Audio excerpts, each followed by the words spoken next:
Hadirin tamu undangan yang kami hormati, acara selanjutnya Mauidhah Hasanah. Mauidhah Hasanah yang pertama akan disampaikan oleh pengasuh Pondok Pesantren Darul Rahman Jakarta kepada yang terhormat Bapak Dr. Kiai Haji Muhammad Faiz Syukron Ma'mun MA, disilahkan.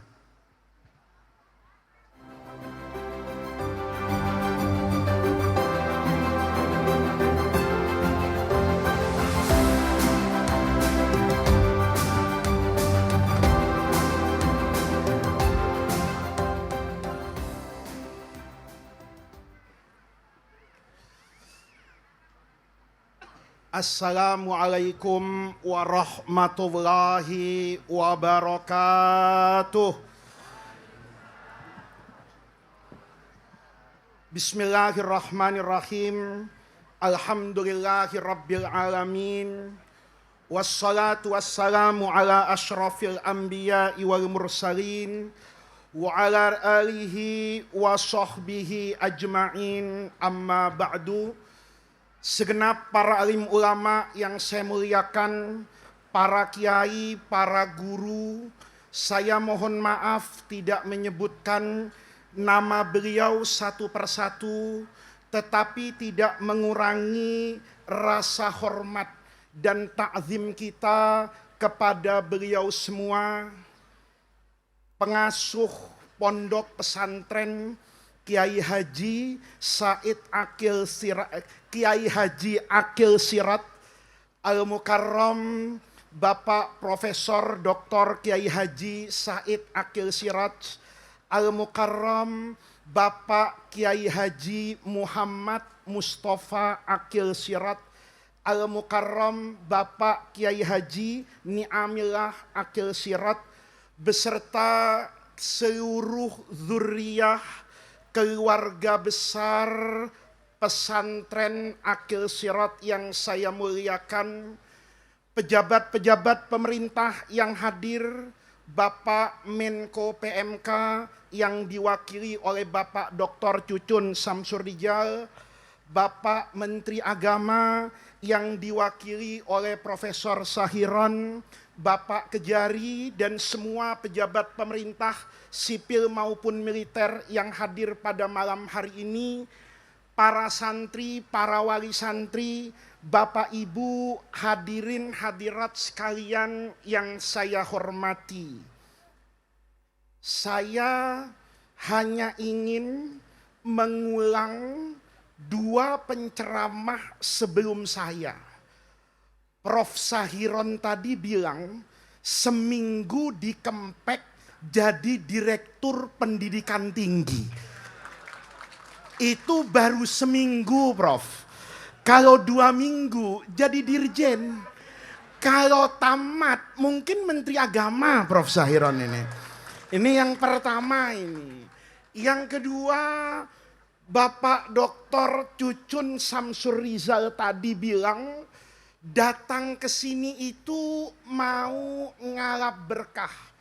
Ini menunjukkan pejabat yang NO begini nih, ya. Karena kalau ndak NO itu redaksinya biasanya hadir untuk menghormati haul. Itu biasanya non NO. Tapi kalau NO asli pakai shot itu biasanya memang ngalap berkah. Ya. Ini dua ceramah, ini luar biasa Kiai Mustafa Akil. Yang pertama Prof. Sahiron tadi, itu juga sama dengan saya, Prof. Saya malam ini sebetulnya tidak bisa ceramah ke sini, itu tidak bisa.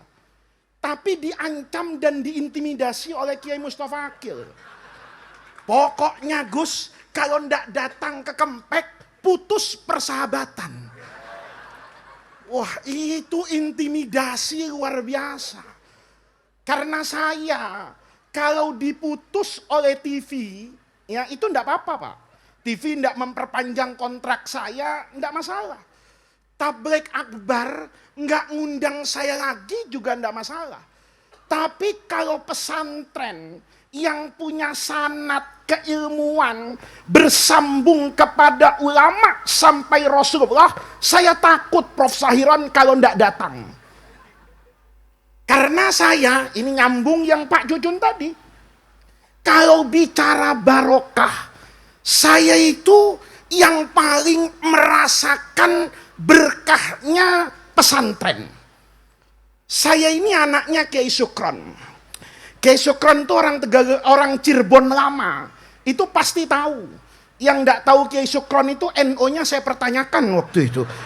Karena saya dari kecil itu hafal betul yang namanya Kempek, Ciwaringin, Tegal Gubuk, semua Arjawinangun.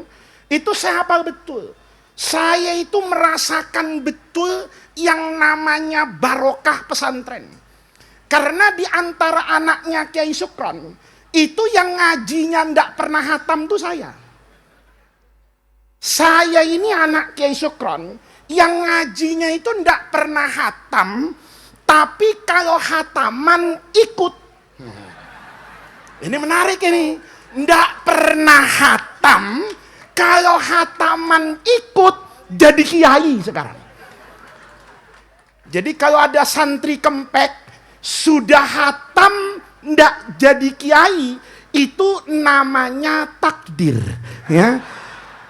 Karena saya itu betul ndak pernah hatam. Kayak Mustafa Akil ngaji pesantren Indonesia dengan kiai Indonesia itu ndak pernah hatam. Tetapi dua acara ini saya masih kecil itu, kalau ada hataman, dulu kalau di Jawa Timur itu istilahnya imtihanan. Dulu pada masa tahun 70, 80 sampai awal 90 itu ke Lerboyo, ke Peloso, ke As-Safiyah, Salafiyah misalnya, itu saya ikut hadir. Sebentar, nih Syekh Fadil datang dulu.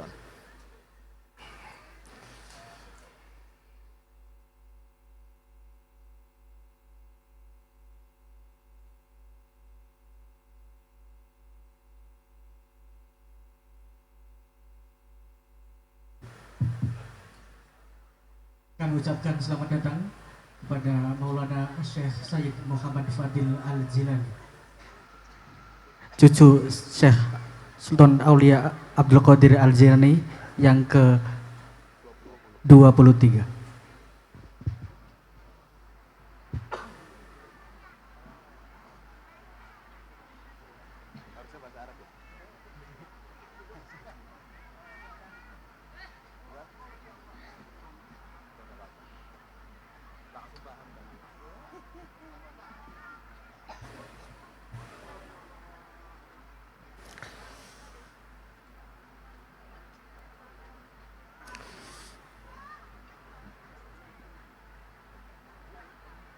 Baik, izin saya teruskan.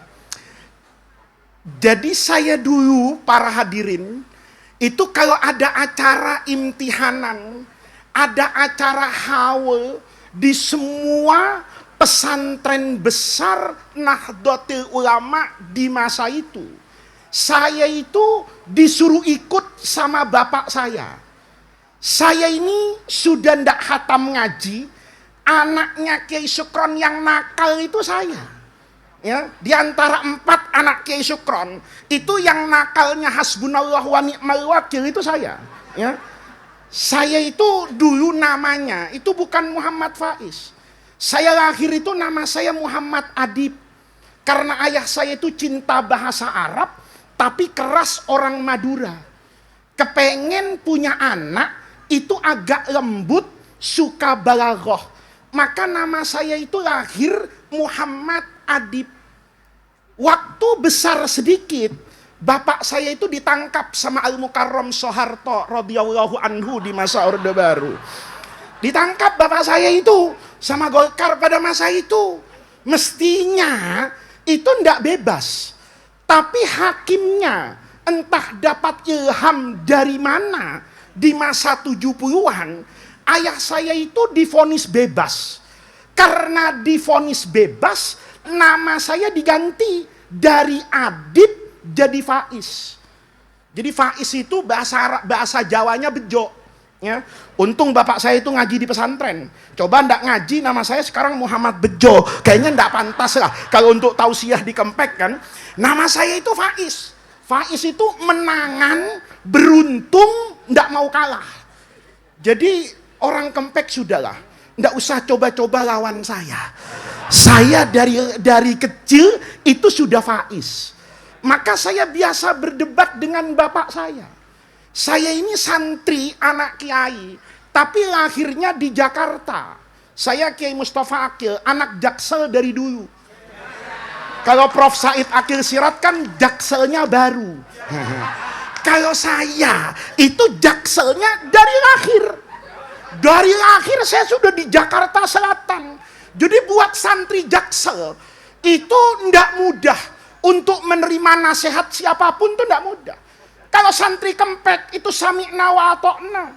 Tapi santri Jaksel sami'na wa pikir-pikir. Jadi apa-apa itu kalau tidak masuk di logika itu tidak dikerjakan. Biar yang ngomong bapaknya sendiri. Jadi saya biasa berdebat dengan bapak saya mulai dari saya kecil. Tapi ada satu yang bapak saya itu ngancem saya tidak boleh berdebat. Kata ayah saya dulu, kamu besok saya ajak ke Lerboyo. Bahkan tidak sekolah SD itu. Langsung kirim surat ke kepala sekolah, anak saya tidak usah sekolah hari ini karena mau ikut imtihanan. Besoknya kepala sekolah manggil saya.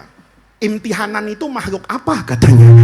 Kok sedemikian penting sampai kamu tidak sekolah kata bapakmu. Jadi saya ikut ke acara-acara itu. Nanti sebelum berangkat, itu bapak saya ngomong, nanti saya minta di pesantren itu cuma satu. Kalau ketemu kiai, cium tangannya, lihat matanya, kalau ditawarin, saya tidak bisa bahasa Jawa nih, tapi yang satu ini paham saya. Kalau nanti Kiai Mahrus, Kiai As'ad, nawarin supaya mulutmu diidoni. Nah ini, ya. Saya ini bukan orang Jawa, orang Jaksel, mana tahu diidoni. Tapi dari kecil bapak saya itu ngomongnya gitu. Kalau diidoni sama kiai, mangap mulutmu, pelan ludahmu. Itu pengorbanan luar biasa buat anak Jaksel itu. Seandainya zaman COVID sekarang, itu saya udah diswab itu sama Menteri Kesehatan. Kenapa? Dropletnya kiai parah. Ya, cuman saya mau karena kiai dulu. Kalau kiai tim sukses agak enggak berani saya. Ya, karena barokah belum tentu dapat, nanti penyakit transmigrasi ya, gitu. Jadi saya dari kecil itu gitu. Bapak saya itu sampai kepengennya itu ngomong gini. Kalau kamu nurut besok pulang ke Jakarta, saya ajak kamu ke Aldiron. Aldiron itu toko paling mewah di Blok M pada masanya. Bapak-bapak yang masih tahu Aldiron itu berarti sudah tua, ya, sudah afa alaihi zaman. Karena itu sudah tidak ada. Itu bapak saya bilang, kamu ambil Adidas, kamu ambil Nike, apa saja ambil. Tapi cium tangan kiai, tatap matanya, ludahnya telan. Jadi walaupun santri modern, yang ini saya tidak modern, gitu loh. Nurut sama ayah saya, itu bukan karena takut, tapi min ajli Adidas. Ya. Karena kalau saya nggak nurut soal yang ini, maka setiap hari nawaitu sauma ghadin saya, ya, nggak akan dapat uang jajan dari bapak saya. Saya waktu itu ikut tanpa protes. Diapain aja, cium tangan. Tatap matanya, diludahin, telan. Saya tidak ngerti apa-apa tuh. Pokoknya yang ini sami'na wa ata'na. Besar, saya ketemu sehari Jum'ah di Mesir. Tahun 2000-an, sehari Jum'ah itu belum setenar sekarang. Tapi beliau satu-satunya dosen yang punya hauzah pengajian di Masjid Al-Azhar. Yang lain tidak boleh pada masa itu, di era 98, 99 sampai 2000-an. Sehari Jumat itu ngajar.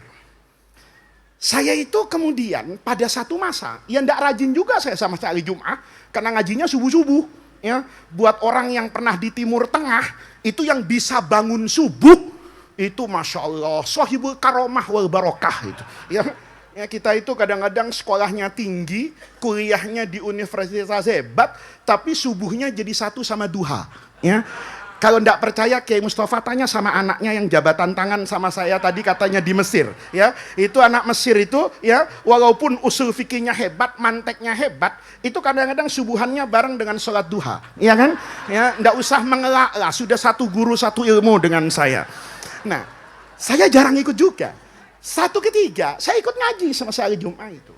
Hataman kitab.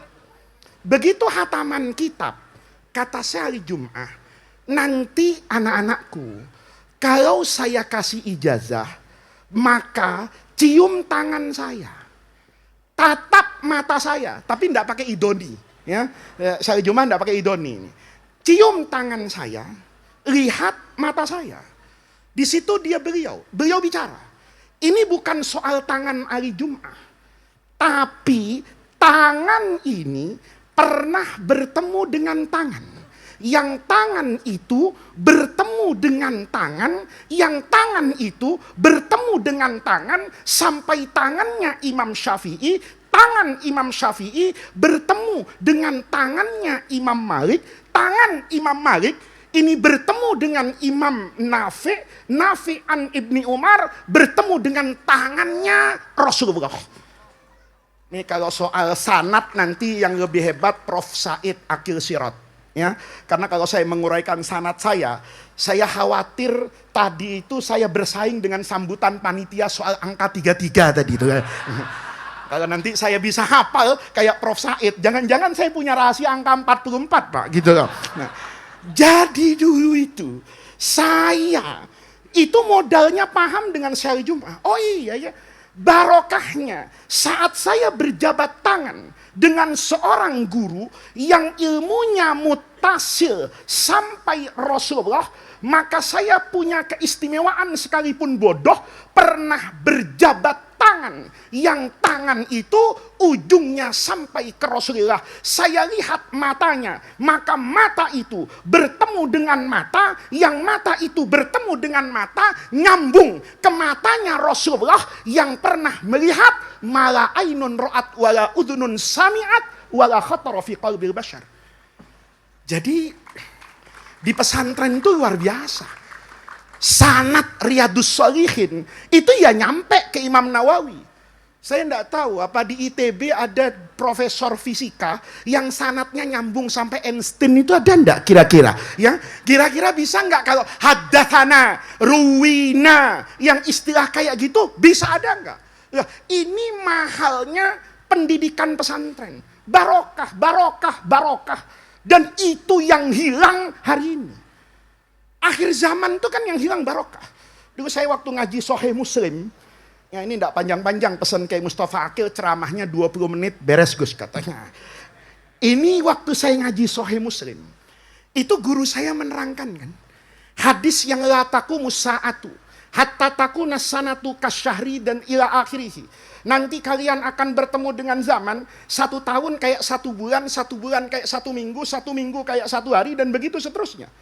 Waktu saya ngaji, ini rasanya sulit untuk saya percaya. Kenapa demikian? Karena kalau waktu semakin cepat, itu berarti perputaran bumi dan matahari semakin cepat. Padahal secara logika, semakin lama dan semakin tua, perputaran apapun semakin lambat. Bapak masih tahu mainan yoyo? Hah? Nah, itu tua berarti. Karena orang sekarang taunya Mobile Legend gitu ya. Mainan yoyo tahu kan? Yang bulat itu pakai tali itu dibanting. Maka bantingan pertama itu pasti cepat. Tapi semakin lama semakin lambat. Kenapa? Semakin lama, semakin tua, semakin lambat. Itu logika, Bu. Kalau tidak percaya tanya sama suaminya. Suami ibu semakin tua kan semakin lambat toh. Sebentar ngaji nih ngaji. Ya, suami ibu semakin lama tuh maksudnya semakin tua, dipanggil lama kan. Dulu masih muda, Mas, Abang, Kak, langsung muncul, sehat. Sekarang, Mas, setengah jam baru datang. Kenapa? Asam urat. Gitu. Rematik, encok jadi satu di suami ibu. Kenapa? Itu wajar kok. Nah sekarang kalau ini semakin lama kok perputarannya semakin cepat waktu, itu apanya? Singkat kata guru saya, itu tandanya Faiz, yang dicabut dalam hidup itu barokah. Saya percaya sekarang. Kita ini kan kehilangan barokah hari ini. Coba ibu-ibu tuh, hilang barokah waktunya. Ya, saya tidak nyontoin ibu, istri saya. Istri saya itu kalau masak di dapur sekarang lama betul, Kiai. Kenapa? Begitu masuk dapur, itu dapur dibersihkan. Bagus. Tapi setelah dibersihkan, itu tidak langsung masak. Difoto. Habis itu selesai urusan. Enggak. Upload. Aqalluha thalatha. Nih. Ya. Awaluha fadilatus syekh WhatsApp. Itu dia upload, dikasih tahu nih. Yang kedua Al-Mukarram Instagram. Yang ketiga Al-Maghfurlah TikTok. Bener kan? Bener kan? Itu istri saya loh, istri saya. Nggak tahu istri orang Kempek. Ya. Kalau nggak begitu berarti suaminya pelit, nggak diberikan handphone bagus. Ya. Mungkin masih 3310 itu HP sejuta umat itu. Ya.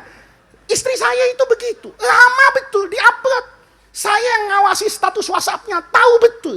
Ya Allah, ngapain kayak gitu? Langsung masak? Enggak. Begitu banyak netizen yang peduli. Masya Allah, kompor gasnya cakep amat. Ya. Jawab ini 1 jam.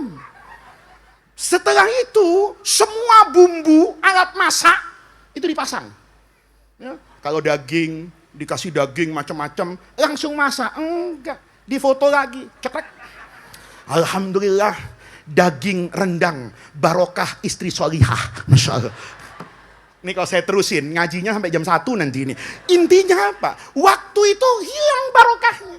4 jam di dapur, itu masaknya sekarang. Itu rendang, tapi dalam bentuk Indomie. Itu masalahnya. Ya Allah, 4 jam di dapur. Saya mau makan rendang, kata istri saya, rendangnya udah siap abang. Di mangkok masih berasap. Saya udah gak enak hati tuh kalau bini saya ngomong kayak gitu, udah gak enak hati. Begitu saya sampai, betul istri saya masak rendang dalam bentuk Indomie. Masya Allah, kata saya. Dulu nenek saya masak 1 jam jadi banyak. Sekarang berjam-jam telur rebus, Pak. Bayangin. Ya iya tuh. Waktu hilang barokahnya ilmu. Hilang barokahnya. Ada orang ahli hukum di Indonesia ini kena hukuman. Itu tidak masuk akal saya itu. Kerjanya itu menghukumi dan menghakimi. Tiba-tiba kena hukuman. Ini gimana? Ada orang tugasnya mengamankan. Sekarang diamankan.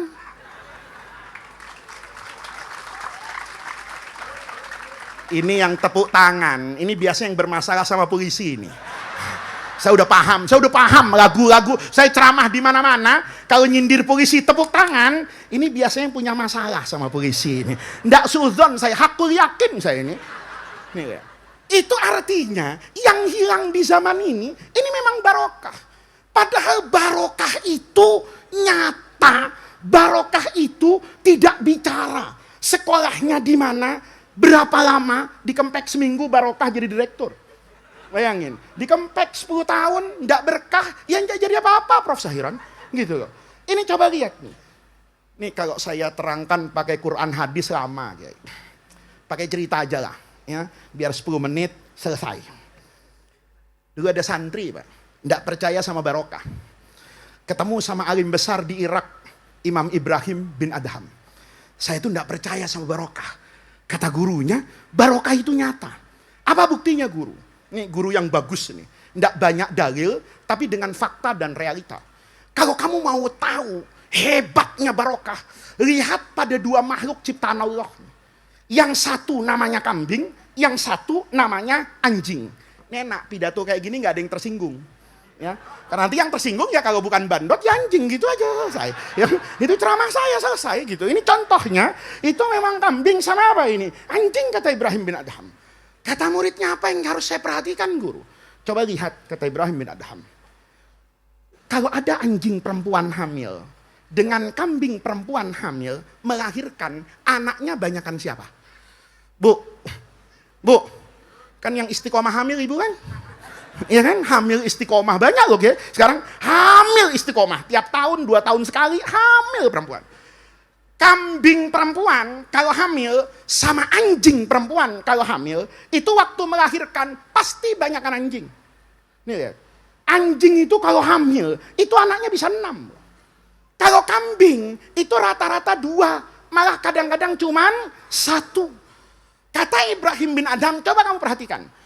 Kambing lahirnya sedikit, anjing lahirnya banyak. Sementara yang mati tiap hari, banyakan anjing apa kambing? Hah? Banyakan anjing apa kambing? Kambing. Coba nih, ada acara haul di Kempek, itu kambing Cirebon kepikiran itu. Yang haul guru santri, yang hadir pejabat, kata kambing, kenapa yang mati saya? Kiai Mustafa, ada kambing mati enggak? Hah? Kalau kambing tidak mati, ceramahnya sudah wabillahi taufik sekarang ini. Tapi kalau nanti ada kambing, wallahul muwaffiq insyaallah. Lihat nih, kambing Pak, mati tiap hari. Ayo, ada ibu-ibu di Kempek hamil, mana perutnya besar lagi. Itu anjing tenang, tapi kambing kena mental. Masya Allah, ini perempuan hamilnya gede. Ini kalau bayinya 2 kembar laki lahir, kata kambing, kami berempat mati. Kenapa? Akekah. Apa ada orang akekahan di Kempek motong anjing? Hah? Ada? Enggak ada. Walimah kambing, haul kambing, maulid kambing. Coba besok ke pasar di Cirebon nih, tanya sama orang pasar. Pak, mana tempatnya jualan kambing? Ditunjukin di situ ibu. Coba tanya besok di sini, mana tempat jual daging anjing? Kata orang pasar, ibu nanya apa ngajak berantem, kan begitu. Kenapa? Dia tidak ada orang jualan anjing. Betul kan? Anjing itu lahirnya banyak, tidak mati-mati. Kambing itu lahirnya sedikit, dikonsumsi. Tapi anehnya, kalau dihitung populasinya, ini di Kempek paham populasi ya? Hah? Itu beda sedikit dengan terasi ibu-ibu. Ya, populasi itu jumlah. Seandainya kambing sama anjing kita kasih nick nomor induk kekambingan dan nomor induk keanjingan, ya, itu saya yakin di Dirjen Dukcapil itu jumlahnya lebih banyak kambing. Maka kemudian kata muridnya, benar guru ya, berarti barokah itu ada. Lahirnya sedikit jadi banyak. Padahal dikonsumsi setiap hari.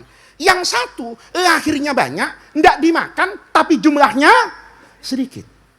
Maka muridnya bilang, berarti berkah itu ada guru. Ada, ini buktinya, nanya muridnya. Pertanyaan ini penting. Kenapa kambing yang dapat berkah bukan anjing? Kata gurunya, kata guru saya dulu di Mesir. Sebelum sampai ke sana Faiz, coba kita perhatikan sisi yang berbeda. Apa itu? Manusia itu biasanya dihormati karena punya ukuran tertentu yang dianggap berlebihan dari orang lain. Satu contoh, nasab. Jangan suudzon dulu, ya. Saya nggak ada urusan sama Habib-Habib, dan nggak ada urusan. Nasab itu menentukan loh mulia atau tidaknya. Buktinya saya dulu kalau ngaji itu masih kecil, tapi duduknya di depan. Semuanya Suriah PBNO, saya kecil di depan. Itu ansor berisik gitu. Ini siapa anak kecil di depan? Panitia bilang, Gus. Kalau sudah gelarnya Gus, apalagi di Madura, Lora. Wah, itu cari istri setiap kecamatan dapat kayak Mustafa Akil ya. Sayangnya saya jadi santri, jadi Gus-Gus Jakarta. Ya, kalau Gus Jawa Timur sama Gus Madura, selesai itu urusan nikah itu. Orang dihormati itu diantaranya karena turunan kiai, karena nasab. Saya sepinter apapun tidak bisa jadi Raja Jogja. Kenapa? Bukan keturunan Hamengkubuwono. Yang jadi di Jogja itu harus orang punya nasab dan hebat. Makanya namanya Pangeran Mangkubumi. Gimana ndak hebat itu bumi di pangku Pak, ya, mulai dari lahir dapat gelar itu Pangeran Mangkubumi. Maka saya jangan pernah mimpi untuk jadi bangsawan di sana karena kalah nasab, satu nasab. Yang kedua ilmu, ya kan? Ibu-ibu kalau kepengen dihormati kayak kiai-kiai gampang, pegang mic. Nih, kalau kita tuker tempat nih, naik ke sini, pegang mic, Al-Mukarramah insya Allah. Ilmu yang kedua, standarnya. Yang ketiga tampang. Biasanya orang cakep sama orang ganteng, itu benar terus. Tapi orang jelek, itu salah terus. Orang cakep Pak, pakai baju apa aja, bener. Orang jelek pakai baju apa aja, salah. Kenapa salah? Salahnya jelek, gitu doang. Nah, 3 nih, nggak usah panjang-panjang. Nasab, ilmu, tampang. Kita uji nih, tatbik amalinya. Ini kaidahnya. Mudah-mudahan nggak ada mustasnanya, ya. Jadi ceramahnya cepat selesai ini. Kaidahnya nih 3, nasab, ilmu, tampang. Kita ukur. Mulia mana? Nasabnya anjing apa nasabnya kambing? Tuh. Kan Kiai Mustafa, saya nggak ngomong nasab yang aneh-aneh kan? Ya kan? Dan orang sini yakin belum pernah belajar nasab anjing sama nasab kambing ini belum pernah. Ya. Maka karena belum pernah, saya pernahin Pak. Cakapan mana nasabnya? Kata guru saya, cakapan nasabnya anjing. Kenapa? Karena kakeknya anjing itu ada yang masuk surga. Namanya Ashabul Kahfi. Kakeknya kambing itu dikeluarin sama Allah dari surga jadi fidaknya Nabi Ismail. Maka kakeknya anjing itu hebat. Nggak pernah sholat, nggak ngaji di kempek, nggak ijazahan, masuk surga. Itu cuma gara-gara jaga fityatun amanu bi rabbihim, ini ibadahnya cakep, anjing jaga, masuk surga. Maka kalau ada banser masuk neraka, itu kebangetan. Ya. Anjing jaga orang sholat masuk surga, banser jaga kiai kalau masih masuk neraka, itu tandanya malam. Sekarang malam apa? Hah? Malam minggu ya? Oh iya, ini malam mahal kiai. Ya. Malam minggu mungkin jaga pengajian, malam Senin dangdutan. Begitu dihisap ambrul, kan begitu aja. Jadi anjing itu nasabnya cakep karena kakeknya. Jadi besok kalau ada anjing di kempek, itu enggak boleh dilempari. Karena yang menganjingkan anjing itu Allah. Loh iya, anjing kepengen jadi saya ini, ya. Kata anjing enak juga jadi faiz ya. Datang belakangan, ya kan? Duduknya di depan, suruh ceramah, kasih makan, diantar pulang. Kata anjing enak juga jadi kiai. Tapi takdir dia jadi anjing. Maka anjing itu tidak boleh dilempari di kempek. Karena nanti kalau dilempar, anjingnya ngomong, jangan lempar saya. Kakek saya di surga, mbahmu di mana? Repot jawabnya kita kan. Karena kakek dia dapat SK masuk surga nih Pak. Lihat. Berarti nasabnya muliaan anjing. Ilmu. Nih. Yarfa'illahu alladhina amanu minkum walladhina utul ilma darajat. Itu prakteknya sampai pada anjing. Ya. Jadi di Jaksel itu ada sekolah anjing. Saya enggak tahu. Pagi itu ada mobil anjing turun, mobil anjing turun. Penasaran saya. Saya tanya sama security itu, Mas, ini tempat apa? Kata dia, ini sekolahnya anjing Pak. Saya kaget betul itu, anjing ada sekolahnya, ada Bapak kurang piknik sih. Ya kan? Ke pesantren terus enggak tahu kalau anjing punya sekolah. Yang lebih hebat, uang pangkalnya 20 juta. Sahriyahnya 5 juta. Di Kempek berapa? Hah? Enggak, saya mau tanya, di Kempek berapa? 400. Masya Allah. Kalau besok nih, wali santri dengerin. Ya, kalau besok sama kiai, uangnya dinaikin, itu bukan karena kiainya serakah. Kiai ingin menjaga kehormatan santri, biar enggak terlalu jauh bedanya sama anjing gitu aja. Ini pesanan bendahara pesantren Kempek ini ya. Ini pesan sponsor ini ya. Ini yang akan mengurus kembalinya kereta saya ke Surabaya malam ini. Jadi sponsornya harus ada lah gitu ya. Bayangin, ada sekolah anjing. Saya penasaran Kiai. Maka saya tanya, Pak, ini serius anjing sekolah? Ah iya Pak katanya. Saya kan penasaran, saya mau tahu Pak, anjing kalau sekolah dipanggilin Bu. Kiai anjing, kiainya anjing. Kiainya anjing dipanggil. Al-Mukarram ini pakai jas, pakai sepatu sneaker mahal, ya, pakai dasi, nggak apa-apa. Saya sarungan. Walaupun sarungan kan murid saya orang. Dia jasan muridnya anjing. Masya Allah. Saya tanya, Ustadz, saya bilang gitu kan, biasa di pondok kan. Gus, saya bilang, anjing kalau sekolah sini jadi apa? Jadi pinter. Katanya. Masya Allah, saya pikir jadi pinter. Gimana pinternya? Bisa disuruh-suruh. Saya mikir kan, nyuruhnya pakai apa? Kata saya. Gimana cara nyuruhnya? Kata guru tadi, Bapak kan orang Islam. Di antara alasan dalam madhab Al-Imam Asy-Syafi'i, rupanya guru anjing ini sekolah pesantren juga kayaknya. Walaupun cuma seminggu kayak Prof. Sahiron lah ya kan. Nah, ini tahu dalil dia Prof. Bahaya ini. Bapak kan orang Islam. Kan di antara bolehnya iqtina'ul kilab, itu di antaranya untuk berburu. Terus saya bilang, apa urusannya Pak? Anjing kalau sekolah di sini itu bisa pinter diajarin berburu. Saya ingat surah Al-Maidah. Tapi yang pertama bukan 51. Nah itu persoalannya, ya kan? Kayaknya orang Kempek ini bacanya 51 aja. 50-nya enggak, apalagi 52-nya. Itu masalah, gitu loh. Di depan, yas'alunaka, sahabat nanya, yang boleh saya makan apa? Kan diantaranya, wa ma'alamtum minal jawarih. Al-jarihah mukallibin, itu banyak diartikan oleh ulama sebagai anjing sekolahan. Makanya saya tanya, anjing kalau sekolah sini bisa apa Pak? Dia jawab, bisa disuruh-suruh. Gimana cara nyuruhnya? Pakai bahasa anjing. Nih, biar santri Kempek tahu bahasa anjing, saya kasih tahu. Ya. Gimana Pak bahasa anjing? Dia pegang 2 jari ini. Ini waktu pilpres saya tidak berani ceramah kayak gini. Makanya sekarang saya muntah-muntahin ceramah saya ini, karena 2 jari ini persoalannya. Angkat 2 jari, katanya. Terus, pegang mata Bapak, gini nih. Terus, pegang mata anjing. Terus, sasarannya. Jadi kalau sasarannya itu kambing, tunjuk aja gini. Ini sayang. Kalau santri Kempek mau jadi relawan anjing, ya, supaya saya meriwayatkan hadis Kamaruya, ya kan? Ini kan bagaimana dulu guru meriwayatkan, saya harus ini. Jadi kalau ada mau nih, tabarukan, ya, jadi anjing 1 menit aja. Maka nanti ini sanatnya mutasil ila sayhil anjingiyin, ini ya. Ini kan? Pegang begini. Ini pidatonya agak lucu Pak, karena saya dari ini stres lihat Jakarta gitu ya. Jadi ngilangin stresnya ke Kempek lah gitu.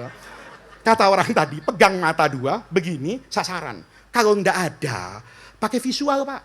Ada lukisan, atau ada handphone, gambar rusa, gambar, oh gitu. Dipraktekin Pak. Begini, begini, begini. Dilihat. Nanti kepala anjingnya ini gerak-gerak. Terus, guk. Ini penting nih, saya tanya. Kalau sudah guk itu apa artinya? Itu Pak, kalau anjingnya gerak-gerak ngomong guk, itu bahasa Arabnya fahimtu. Nah, soal ibdal i'rab nanti urusan Kiai Kempek lah ya. Saya cuma anjing gok itu fahimtu.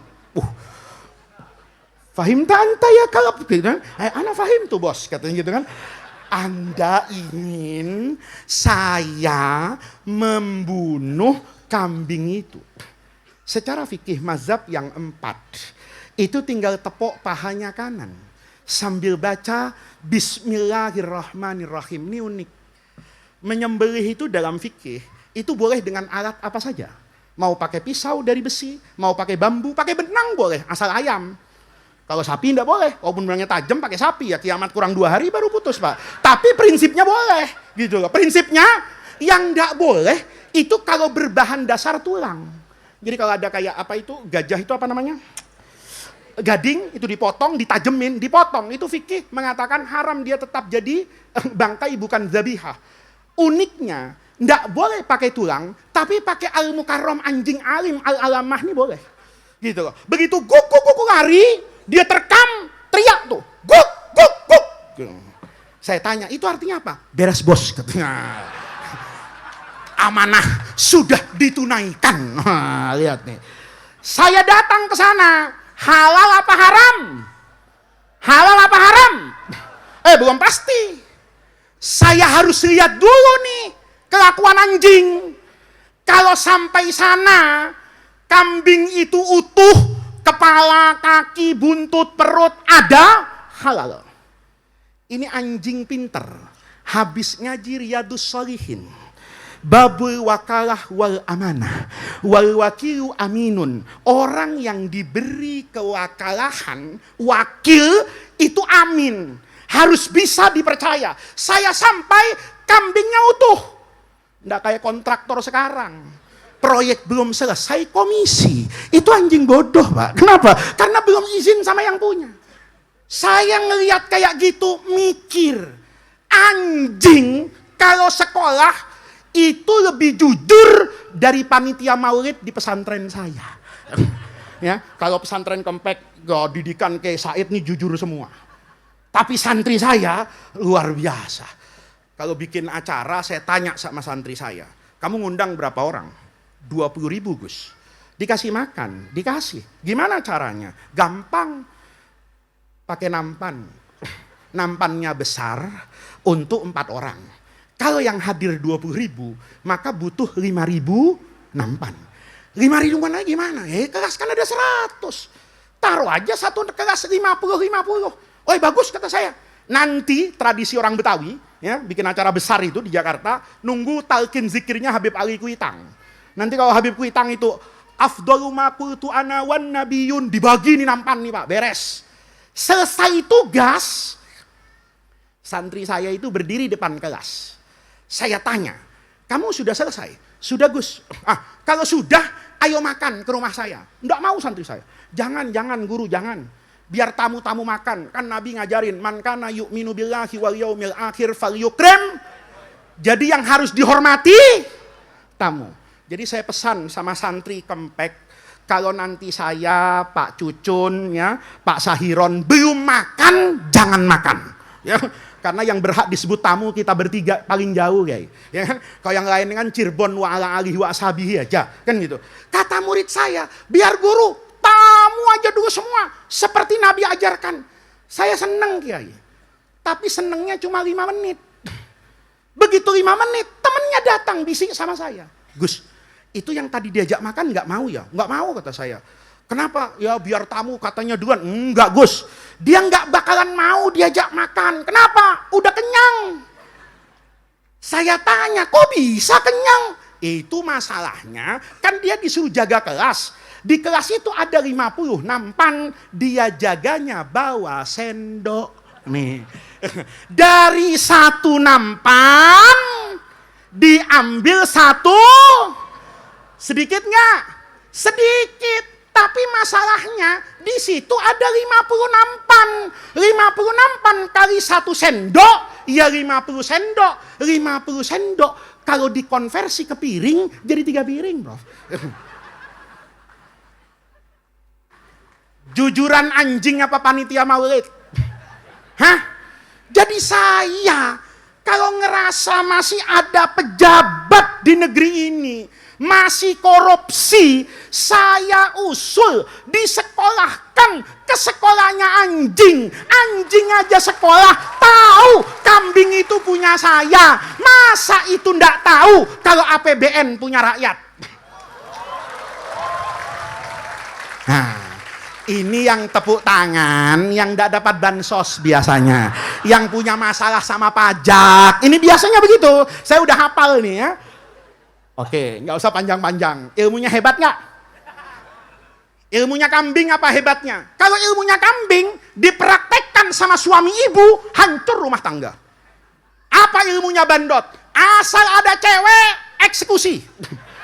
Mau istri orang, istri tetangga, istri teman, ponakan, ipar, asal perempuan, sikat. Ilmunya, Bu, suaminya suruh belajar sama bandot apa sama anjing? Bu, kalau disuruh belajar sama kambing, silakan Bu. Kiai apa ini muka-muka akhir zaman kayak begini nih, ya. Kalau sudah ketularan ilmunya kambing, wah asal ada perempuan, sikat. Ilmu yang terakhir, tampang. Bu, gantengan anjing apa kambing? Bu, gantengan anjing apa kambing? Saya yang jawab, ya. Saya punya pengalaman ini, 15 tahun yang lalu kayaknya. Saya punya anak perempuan nomor 2, namanya Alifa. Itu suka banget sama binatang. Tapi mau beli anjing takut. Karena kakeknya Kiai Sukron Makmun. Takut dia mau beli anjing. Tapi suka.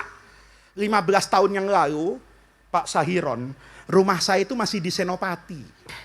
Ya, tetangga saya itu Wapres Sudarmono, sebelah sininya Duta Besar Italia. Kalau hari Minggu di depan itu, banyak staf kedutaan Amerika bawa anjing olahraga. 1/3, saya pulang ngaji.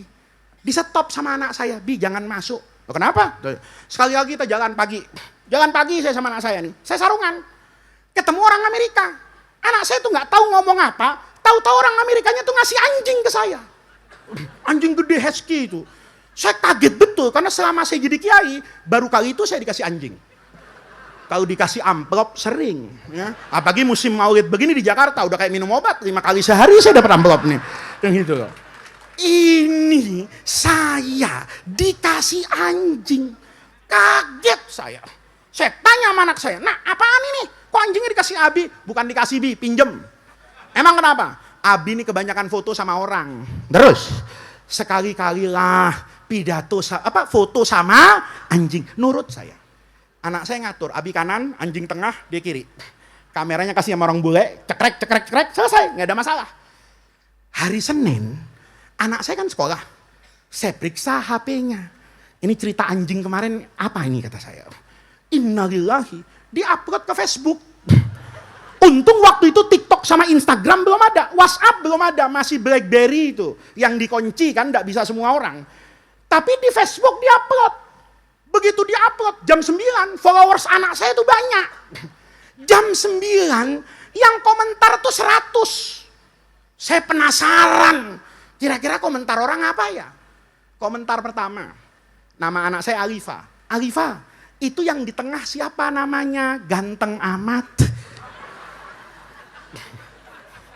Siapa yang di tengah? Siapa yang di tengah? Anjing.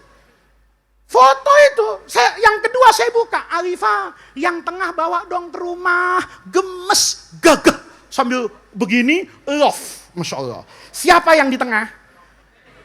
Anjing. Itu Kiai, saya buka sampai 50 Kiai. Dari 50 komentar, itu semuanya nanya anjing, gak ada yang nanya saya. Nggak ada itu, Alifa, bapak-bapak yang pecian, padahal saya sarungnya BHS loh, ya. Itu yang ya BHS lah kan gitu kan beda makom sama kempek kan gitu loh ya. Ada makom agak beda lah, Kiai Jakarta kan nggak boleh sama gitu kan.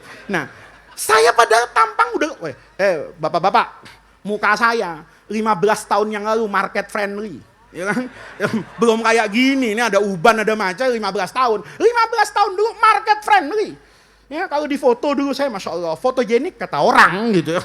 Pokoknya 50 itu semuanya ngomentari anjing. Semenjak itu Kiai, saya tidak berani nyalon di Jakarta.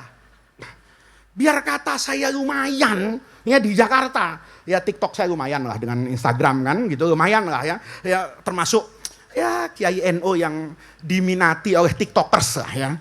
Tapi ternyata 50 itu nggak ada yang nanya saya. Maka semenjak itu saya nggak berani nyalon gubernur, nyalon DPR. Kenapa? Karena ini kalau saya buka 51 masih nanya anjing, pakai logika KPU menang 1 putaran. Bayangin kalau saya sampai dikalahkan sama anjing 1 putaran, hilang karomah saya. Kiai Mustafa nggak akan ngundang saya. Apaan tuh Kiai? Elektabilitasnya kalah sama anjingnya. Bener nggak? Anjing, biar kata polisinya kurus, pegang anjing gagah. Coba Brimob gagah bawa bandot. Coba aja. Ini anak buahnya Sambo mati karir kayak stres kan begitu. Bener kan? Berarti tampang hebatan anjing. Cukup ngajinya nih. Ilmunya hebatan anjing, nasabnya hebatan anjing, tampangnya hebatan anjing. Pertanyaannya, kenapa yang dapat barokah itu kambing? Ah ini ngajinya. Bu, ya. Ngajinya ini yang depan jangan diinget-inget. Ntar pulang ke rumahnya kata suaminya, "Kamu ngaji sampai 11:30, ngaji apa?" "Anjing." Oh bahaya.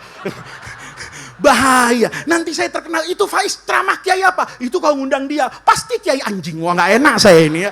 Itu supaya fondasinya bapak dan santri nih yang penting, bukan bapak-bapak nih. Santri itu tenang dengan barokah. Maka nanya nih, "Guru, iya ya, kalau bicara hebat, hebatan anjing. Dari semua aspek anjing menang. Pertanyaannya, kenapa yang dapat barokah itu kambing?" Kata Ibrahim bin Adham, bukan kata saya. Anjing itu hebat, tapi kehilangan barokah karena salah jalan. Kambing itu kalah segala-galanya, tapi jalannya benar dapat barokah. Kata muridnya, jalan hidup yang mana guru? Perasaan sama. Kata gurunya, anjing sama kambing itu banyak samanya, tapi ada bedanya. Apa bedanya? Ah, ini bedanya Pak. Kata guru saya, sebandot-bandotnya bandot. Ini udah mubalaghah nih. Ya, sudah pakai tafsir, pakai enggak karu-karuan ini. Sebandot-bandotnya bandot. Kalau maghrib pulang. Nih, ya. Sebandot-bandotnya bandot, kalau maghrib pulang. Saya udah tanya sama juragan bandot di Tangerang, supaya ceramah saya enggak salah. Saya tanya, Pak Haji emang bener, kambing kalau maghrib pulang? Beneran Gus, pulang. Kalau di tengah jalan ketemu kambing perempuan cakep pulang nggak? Tetap pulang. Dieksekusi? Enggak.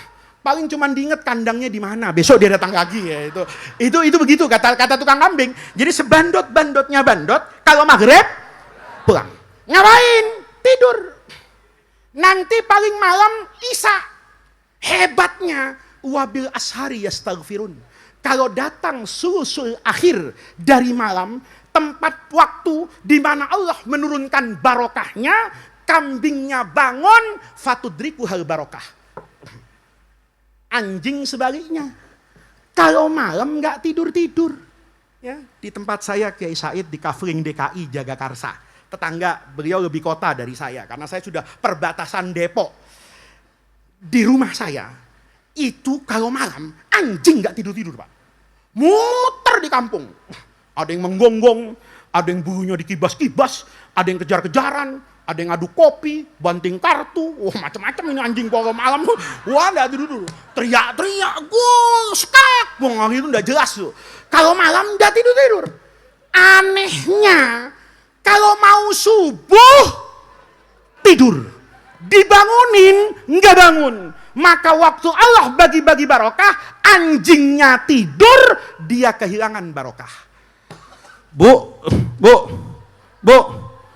nanti subuh pulang pengajian sekarang nih, perhatiin suaminya. Ya, kalau suami ibu malam ini enggak tidur-tidur, ya, ada aja yang dikerjain enggak tidur-tidur.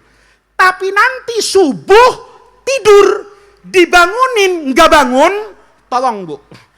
Kalau tidurnya terlentang, balikin tengkurap. Periksa pantatnya. Jangan-jangan ada buntutnya. Karena yang malam tidak tidur, kalau subuh tidur, biasanya ibu nih kelonan tidur seranjang sama orang yang malam nggak tidur-tidur, kalau subuh tidur, semalaman kelonan sama Pak, bukan saya, ya kan? Istri Bapak yang bilang ini namanya berkah. Jadi jalan hidup, Prof Sahiron seminggu di sini, Pak Dr. Cucun bisa jadi politisi handal, itu cuma modalnya ngalap-ngalap berkah. Tapi mohon kalau sudah jadi barokahnya ngucur Pak, ya kan? Itu barokahnya ngucur itu kalau cuman ngambil aja, itu biasanya hilangnya tragis Pak. Ya.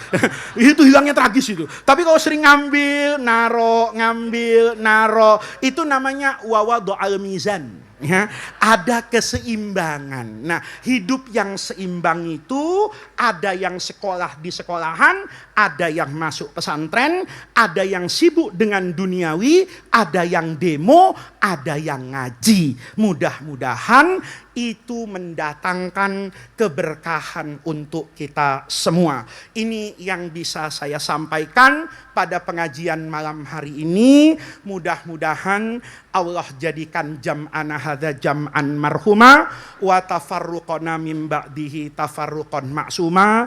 Saya izin Kiai mungkin jam 11 lewat sedikit saya harus ngejar kereta api ke Madura. Ini karena acara orang Madura saya geser. Ya, bibarokati Kempek orang Maduranya mau. Ya, saya bilang besok jam 10, jangan jam 10 malam Ahad. Jadi saya izin, saya terima kasih atas undangan yang diberikan. Terima kasih bisa menyambung sanad keilmuan. Mudah-mudahan pesantren ini tetap menjadi manarotan min manarotil ilmi, tetap menjadi maqalan min ma'akil bayan wal iman. Kurang lebihnya saya mohon maaf. Wallahul muwaffiq ila aqwamit thoriq. Wassalamualaikum warahmatullahi wabarakatuh.